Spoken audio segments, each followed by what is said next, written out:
Hello, awesome person. How are you? Has anyone told you that you're awesome today yet? No. Well, I am. There you go. You're awesome because you're watching this. You're a curious cat like me. Let's get started. Let's jump right into it. Single raw photo. Okay, let's create HDR. While this is going on, let me give you a little background. So I have another favorite image from this place. This is in Egypt. I took a big panorama of all these images. Be sure to check on the blog, click on Egypt, and you'll see that photo. It was very difficult to make, but a lot of fun. But anyway, right after I shot that, this pretzel guy came through. Look at all these pretzels. How awesome is this? Pretzel City. I wanted one, but I was trying to eat low carb. I was like, do you have a low carb pretzel? He was like, what did you say? I was like, forget it. But look at all these lights everywhere. Isn't it pretty? Very nice, very nice. So, once again, I go back to my previous theory that a single raw photo can often produce as good a results as multiple photos, okay? And this is clearly one where it's good to use a single photo because there's a lot of movement, and it's not just a lot of movement, there's a big thing moving. Sometimes if there's a movement like little bits of people in the background, it's okay, you can kind of get away with it.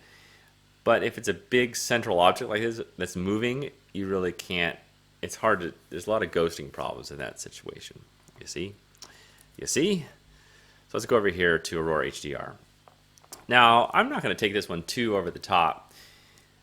Or maybe I will. I think I'm going to make this one look kind of illustrative, which is I'm going to make it seem a little bit like an illustration. Okay. You don't have to go that over the top with your photos. I think I'm just going to go for a little bit of a different look on this one, okay? So here we go. Some of you might recall if you've seen these other things I've been doing on Passport. For Passport members, which you are. Thank you, by the way. You're awesome. There's no difference, right? If I click the original, it looks the same. Multiple exposures, you immediately see some kind of a difference, okay? So this time, usually I do a lot of layers, right? This time I might just do one, maybe two, okay? So there's a lot of shadow here, so let's pull that up with Smart Tone, okay? Let's pull that up. Nice, okay? A little bit of contrast to bring in back a few little dark things, okay? Then let's really go HDR structure centric, okay? So I'm gonna really pull up this HDR structure, really HDR it up. I'm going to drop down the softness, okay, so it's much more, ooh, that's kind of cool, isn't it? Yeah, look at that. Really sharp, a little bit of boost, okay. Oh, that's too much, okay. Now, what should I do here? I find the whole thing to be too colorful, but I want the lamps to be colorful, okay.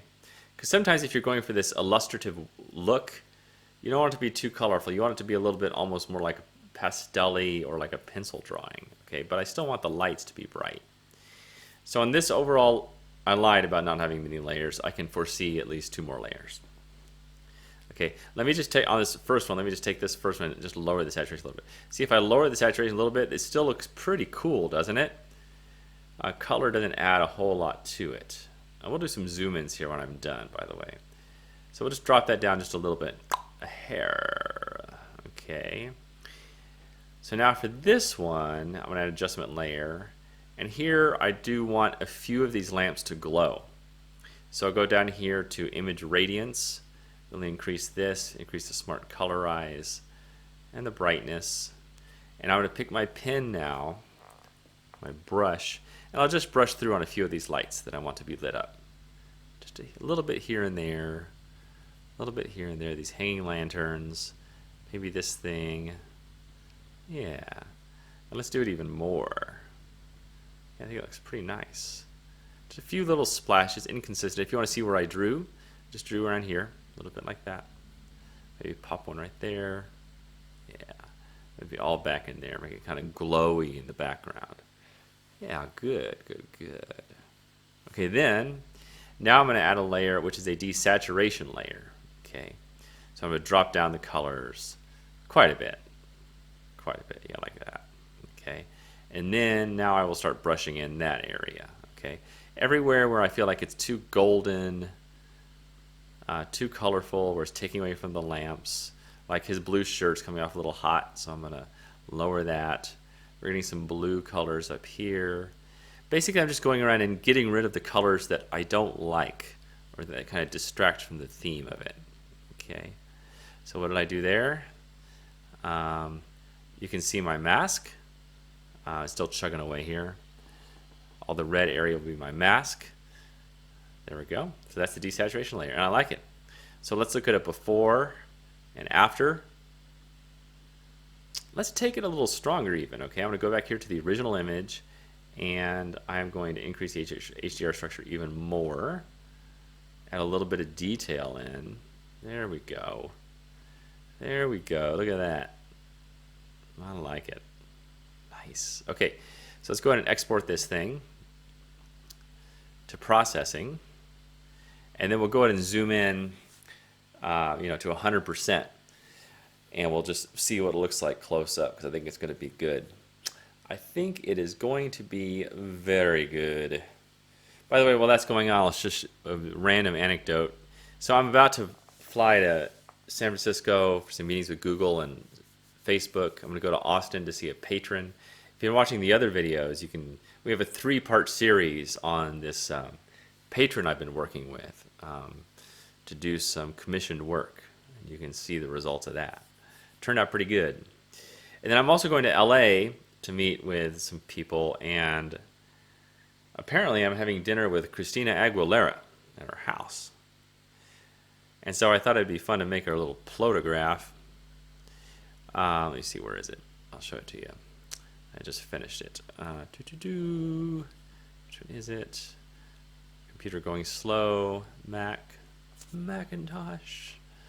The only thing I use you for is this, and it's still slow.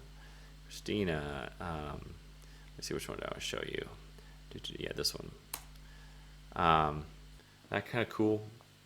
Look at her hair just kind of flowing in the wind. I think it's so cool. The idea that you can use Plotograph to do this with a still photograph, I find incredibly awesome.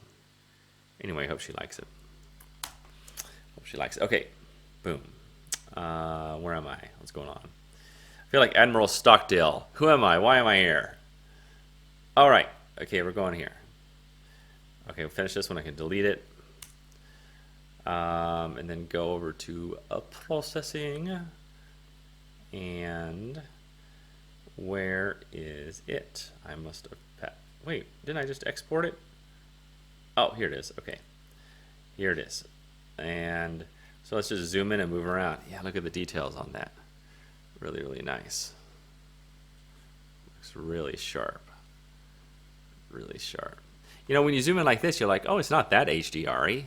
But it is. You saw it's a massive departure from what it once was. All these details. Love it.